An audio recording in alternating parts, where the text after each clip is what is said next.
When busy professionals tell us that they know what they should be eating, they just don't do it, that can look like a number of different things. It can look like they eat well Monday through Friday, and then at the weekend, they just let it all go.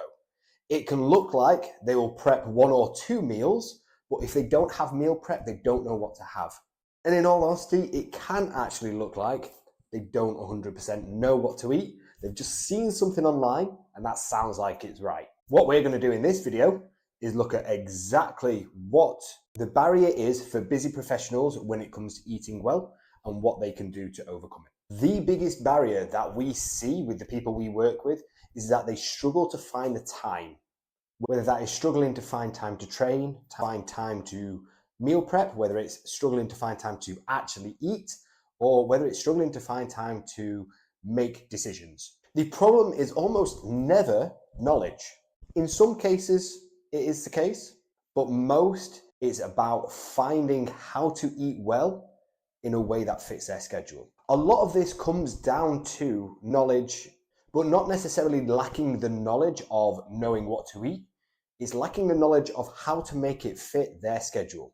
Because more often than not, they know what to do when a week looks perfect. They know how to eat when they can meal prep on a Sunday and take it all through the week and stay controlled of a weekend when they don't have social plans. But when meetings start getting added into calendars last minute, when social plans take over weekends, when they've got client meetings that involve eating or drinking out, knowing what to do in these circumstances is where they often fall short.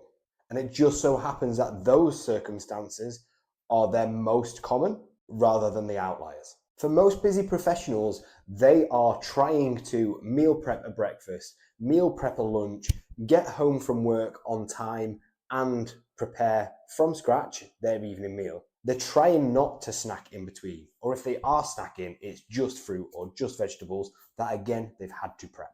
When in reality, a busy day for a busy professional that comes to see us is waking up and rushing out the door before they've got time to pick their breakfast out of the fridge. It's getting to work and going straight into meetings that are back to back until lunch. It's having a 30-minute window to nip out to somewhere like Tesco or Pret to grab something on the go. And it's finishing later than expected or getting caught in traffic.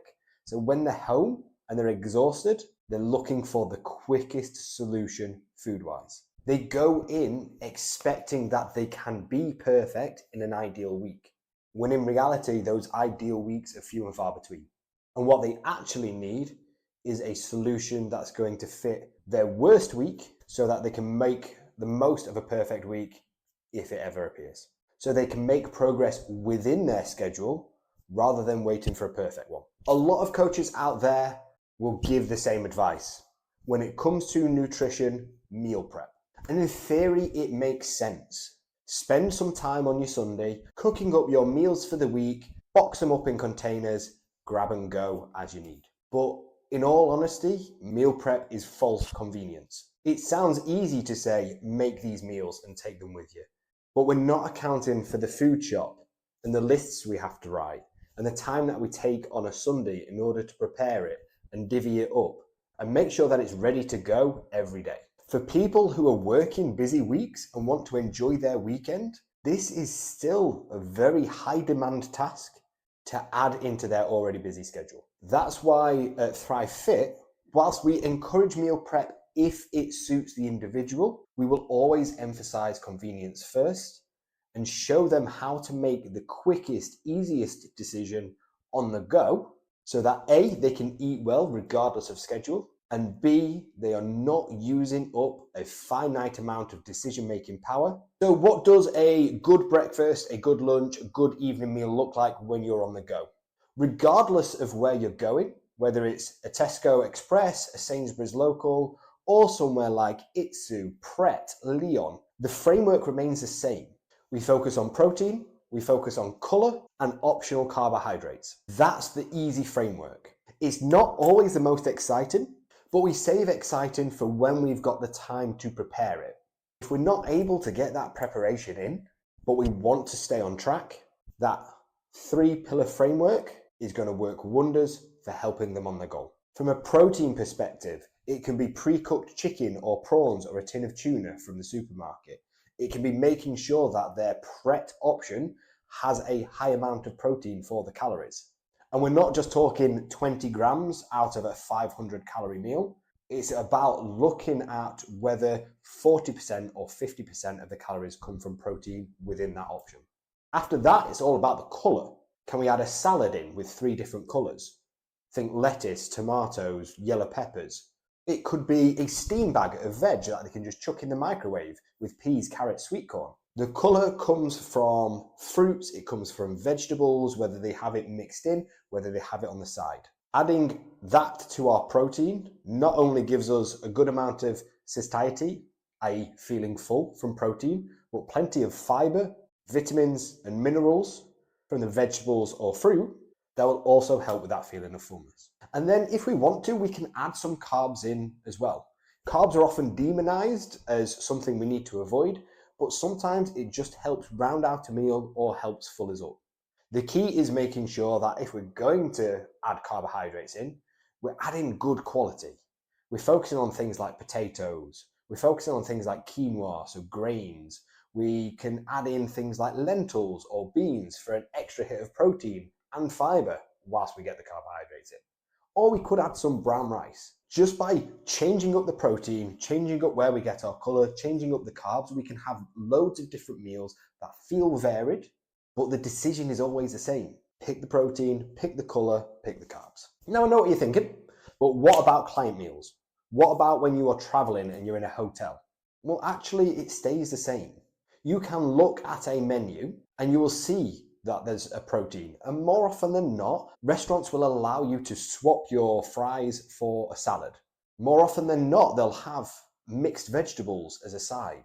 We find the protein, whether it's chicken breast, whether it's steak, whether it's a fillet of fish. We look at the carbohydrate option, and if we know there's no colour, we can maybe look at the sides.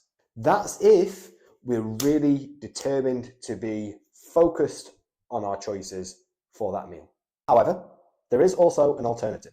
Rather than always picking the meal that hits this protein, colour, carb framework to be as close as perfect as possible, maybe we just think we can be good enough.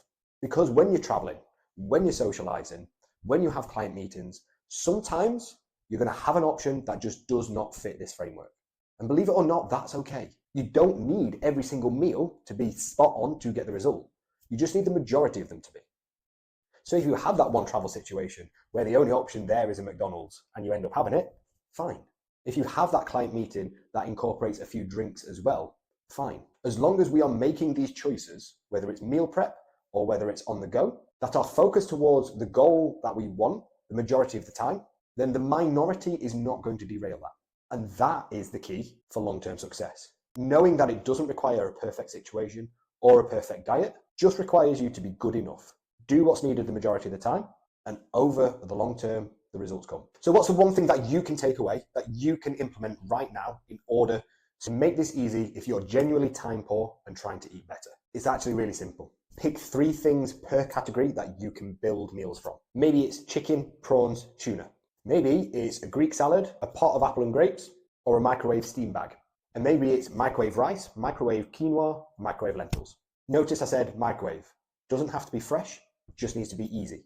With those 3 options per 3 categories, you can create an assortment of meals that are easy for you to just go out, grab, make, and eat in 15 minutes.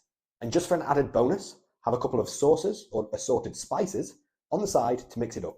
The same protein, colour, and carbs will taste loads different with a Cajun seasoning compared to if we used a sweet chili sauce. Seasonings and sauces are a secret weapon if we're trying to eat well, but wanting to make it feel like it's varied. And truthfully, it's as simple as that. A 3-part framework that you can list out and know exactly what your choices are for each of those, and understanding that you don't have to be perfect in order to get a result.